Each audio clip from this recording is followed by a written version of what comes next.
Welcome everyone back to Pommy and Oz. Hope we're all doing really well. If you're new around here, make sure you hit that like button, hit that subscribe. We're absolutely churning them out. We're well on our way to road to 5,000. So if you can hit that like button, hit that subscribe, it will really, really help us out. And we're here today with a new show, Stats Corner, where we take 5 interesting points from the last game, talk about a bit about their stats, take you through what it means, and just try and analyse the game in a bit of a more practical way. So we start off with second half explosion.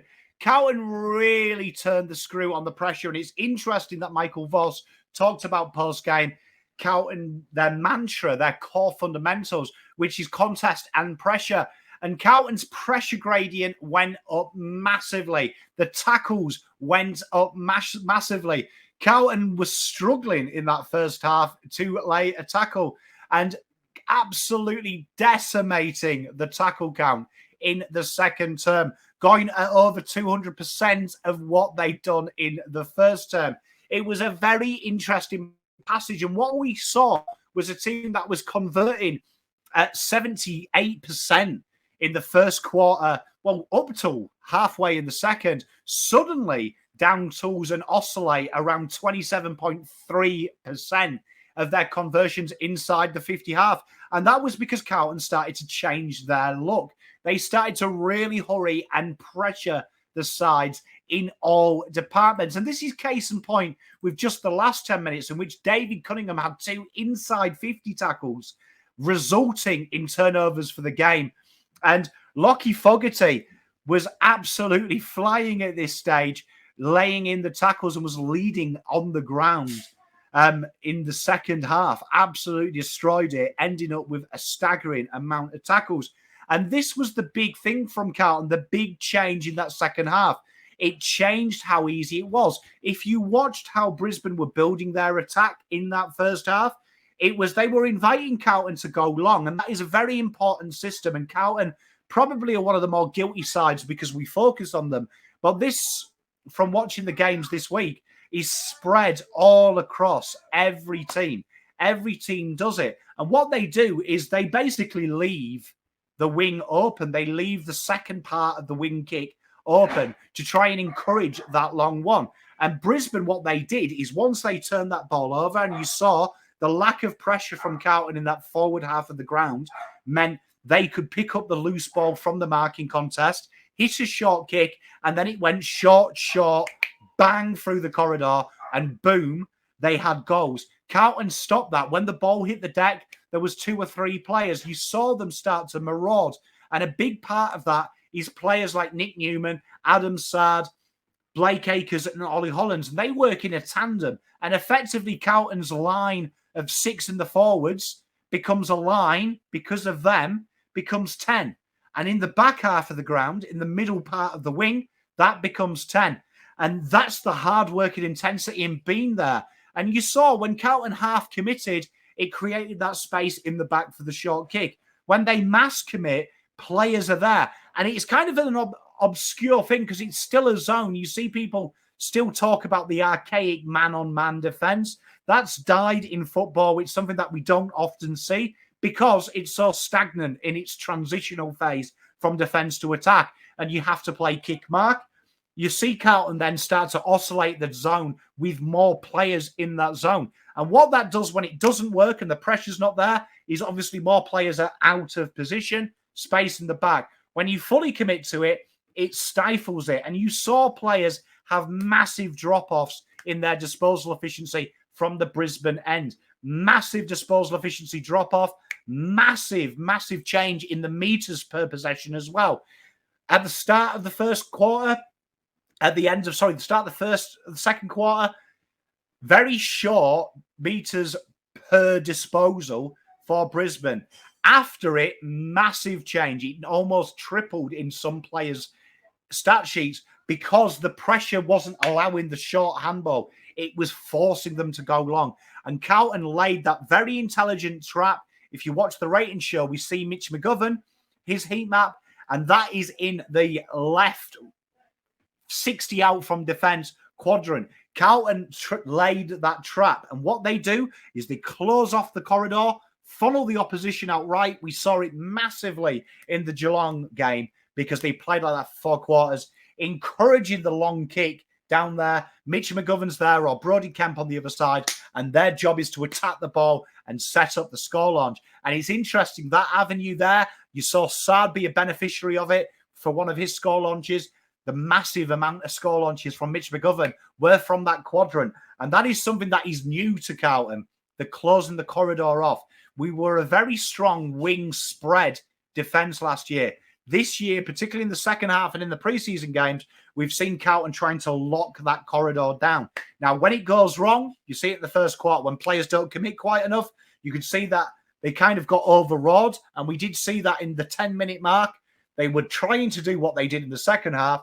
They weren't quite committing to it, and it was leaving space, and they got vulnerable. Once they had the pep talk, we started to see that change, particularly in the second half. Players were committing massively, peeling off their man and creating the space. And that is insane. Now, we talk about 190 pressure gradient. It was 2.5 quarters we did that. That is insane. That is mental. So you've got to get that through to your head that that isn't normal. That really isn't normal in the AFL. Carlton have had these numbers now for a good 12, 13 games.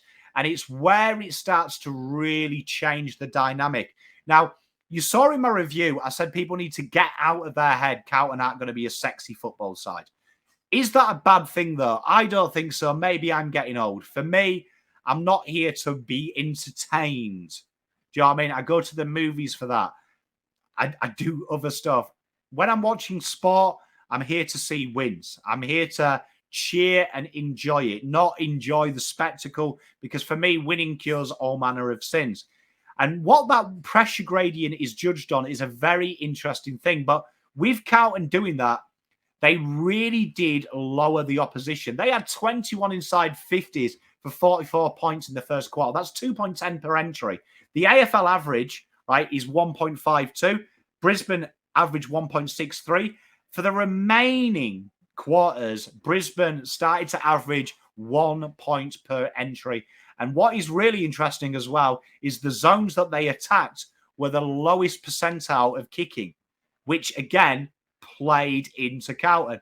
And what is interesting about that is Carlton's pressure in the first quarter was really, really down, 158, way below the AFL average of mid 180s, right? Really important to let that soak in. Carlton after that went 192, 198, and then the opposition had 202. Carlton had 190. And how Carlton negate that pressure is really easy. They look for them short, sharp handballs, or they play the percentage play, which is long down the wing. But when you've got good pressure, that's a safe play. And that's the difference between the first and the fourth quarter. When they went long down the wing, right, they had players at the fall of the ball, so it didn't come back with interest. Now, the pressure rating is a really important stat. It's probably the most important stat. And there's a lot of bit of confusion from it. But there's different types of areas, and they get a point for it. So physical acts of pressure, tackling, things like that. Tackling, bumps, things like that. 3.75 points. Closing acts is the vicinity a player is in as the kicking action is enforced. And chasing acts is 1.5 points. That is when people are chasing, obviously chasing players and being within a certain area of what that is. So, and then there's corralling. So corralling, obviously, see what corralling means. They get 1.2 points for that. So corralling is where they are putting a little bit of pressure on, closing off corridors, closing off, channeling players with physicality, things like that. But that's what it is. And that's for every 100 chances they have. And that is the breakdown of that. So that just shows you that basically what that tells you at 190 means every time a Brisbane player has a ball, they've got someone in their eyesight, they've got someone distracting them, they've got a risk of being tackled, they're being bumped, they're not in space, they're taking away the space and their options. And that is something that Carlton are very, very smart at the moment. Blake Acres is a master of this, of chasing players down on their strong kick. So if they're right-footed, He is in their peripheral vision, which you saw at times make players pull out. Lachie Neale and Darcy Wilmot both were guilty of this in the third, resulting in Carlton scoring from turnover, was that ability of they saw them and they took something off the kick because they had to suddenly bob it over their head, creating a poor kick. It's a very understated facet of the game, and it's something that I want you all to keep an eye out on how Carlton close and work really well as a team. It's a very, very important little avenue that Carlton have added, and it's a very smart play. But that is what the pressure rating is. We're going to talk about that a hell of a lot this year because obviously that is one of Wazze's key fundamentals of this side, and it's very important to keep an eye out for it. Up next, we've got something very exciting, and we love to talk about it, and that is rotation, rotation, rotation. And Carlton this last year had a very limited mid-rotation, but this year we've really seen it in the preseason games that they've done it. And just for the centre bounces alone, Carlton entertained 10 players in that vicinity this year, as opposed to the 7 that we constantly used last year. And what that does is it gives Carlton a different look. It gives them a little different setup. And we saw them rotate that with players like Cunningham coming in there. We saw players like different rucks, and it gave us a different, just to gives you a different look at what you're doing. But also in the mid-rotation, we saw a heavy mid-rotation as well this year. We saw Boyd, he joined the stoppage group at times as well. Having 13 rotations by the end in the stoppage really gives Carlton different looks, but also different mediums to attack the ball. And we saw Carlton get hemorrhaged in centre clearance and stoppage clearance at the start of the game. And by the end of the game, Carlton had brought that back to almost evens. Almost even Stevens, 36 to 37 in the clearances is a massive, massive improvement from where it was at the start. And we also saw a little bit more of a patient methodology in Carlton really starting to up the numbers of touches of the ball before entering inside 50. And that was from that. And Carlton actually ended up winning the stoppage clearance from this massive rotation. It really gives Carlton a different look and a different setup and a different makeup, and something that will be really exciting to see how Carlton go towards the end of the year. Big thing we talked about in the pre-game was can Carlton be a turnover side? And this is a really big thing. It's been massively, massively overworked for Carlton. It's one of the stats that everyone focuses on. And it's a stat really that, yes, in the context of things, it does mean a lot because this is what annoys me. People look at the turnover stat and say the last few flag winners have been dominant in this stat. Very interesting to note that the AFL changes tactics very poorly. Teams are carbon cut paste of the other ones, and turnover game has been a huge thing since Hawthorn started winning their flags. And it's a very interesting little snippet no one talks about. These are kind of niche, in vogue things. It still is important, but I don't put the onus on it like everyone else does. Do you know what I mean? I think everyone else is kind of obsessed with it to the point of there's a lot of stats that win you flags. A lot of flags. And it's really important to know this isn't the only one. This isn't the only one we've got to look at. Do you know what I mean? But this is what we've added, and their ability to do it has been insane this year from Carlton. And Carlton's score this year was really, really strong, and being plus 36 from turnover was huge. Do you know what I mean? They had a staggering 58 points scored from turnover from Carlton this week, right? And then you add the 12 they scored from back half turnovers as well to make a plus 36 score with nearly 70 points, just about 70 points coming from turnover. And this was all added with their ability to run as a unit. Going through the corridor now and defending that means Carlton are already there. And that's the big change. Whether that's Ash Hansen, whether that's Voss, Carlton's condensing of the corridor is really exciting because it means now the players are there. And that was led by players like Zach Williams, Nick Newman, Jordan Boyd, and Adam Sard, who attacked that. And naturally, Carlton players are already there. And you saw it in the third quarter when Carlton started to put on scores. When the ball was turned over, there was 9 targets all in the centre starting to spread out, and then they spread to the wings from there, where before they spread to the corridor, creating holes, and if the kick's not so good, you've got overlaps everywhere. Carlton could create their own organic overlap, and that is going to be very exciting when Jacob Whittaker returns, because he is the master of intercept and defending. It gives you a different dynamic, and he's a good kick himself. It's going to be very interesting because Carlton deployed a good kick with Lewis Young to help him out. That's his one maybe shortfall. Going to be very interesting to see how that progresses.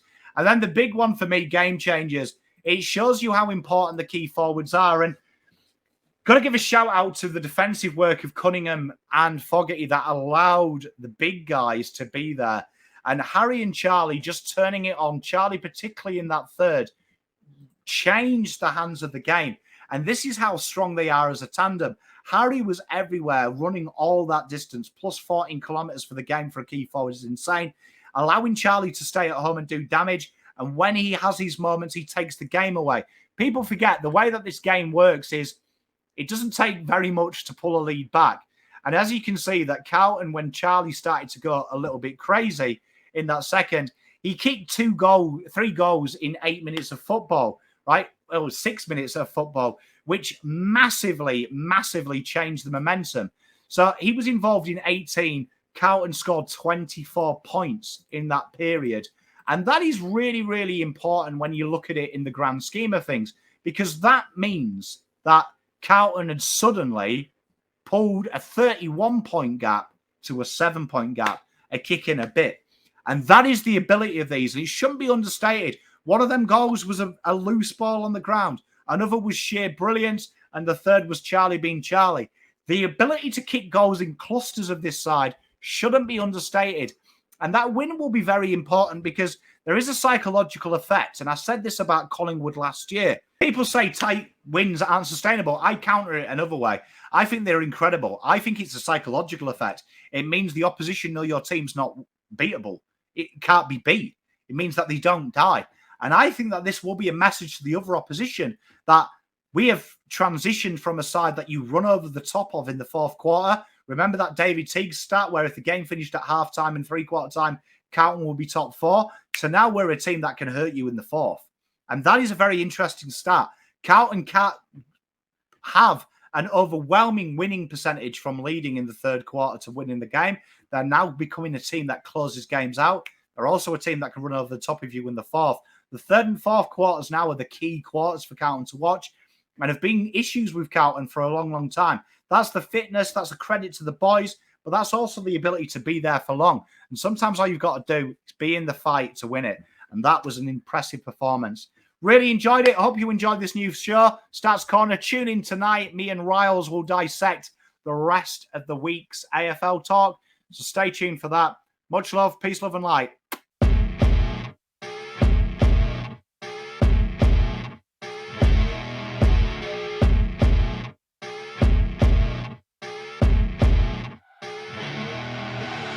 I see her rolling up, Uber black Cadillac, high heel boots and a sexy body full of tats. Baby's bad, oh baby's hella